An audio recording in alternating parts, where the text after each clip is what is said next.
లడ్డు అంటే నేను చిన్నప్పుడు హాస్టల్ నుంచి వచ్చిన ప్రతిసారి మీ ఇద్దరు నాతో ఆడుకునేవాళ్ళు నువ్వే కదా? ఓ, మీకు చిన్నప్పుడు విషయాలు గుర్తున్నాయా? నేను హాస్టల్ నుంచి సమ్మర్ హాలిడేస్కి ఇంటికి వచ్చినప్పుడు మా ఇంటి వెనక వేప చెట్టు దగ్గర ఆడుకునేవాళ్ళం.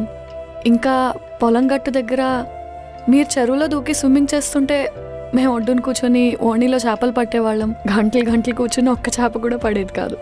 రే, నువ్వేం మాట్లాడవేంట్రా, మంచి మెమరీ. అరే అవునరా, నాకు కూడా ఇప్పుడే తెలుస్తుంది. అవును. చిన్నప్పుడు మనం బొమ్మల పెళ్లి చేసేవాళ్ళం, గుర్తుందా సత్య? గుర్తుంది.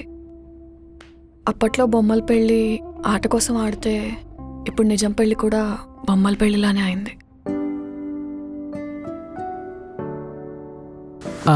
సత్య, మేమిద్దరం చాలా కాలం తర్వాత కలిసాం కదా, మీరు పర్మిషన్ ఇస్తే అలా వెళ్ళి ఇలా వచ్చేస్తాం. అదేంటి లడ్డు పర్మిషన్ అంటున్నావు? అయినా ఈ టైంలో ఎక్కడికి? ఎండగా ఉంది కదా. అంటే ఏం లేదు, అలా వెళ్ళి 2 బీర్లు తాగొచ్చేస్తాం. రే అవేమొద్దురా. ఏ కమాన్ కృష్ణ, అలా అంటావేంటి? నీ ఫ్రెండ్ నీకోసం అంత దూరం నుంచి వచ్చాడు. వెళ్ళండి.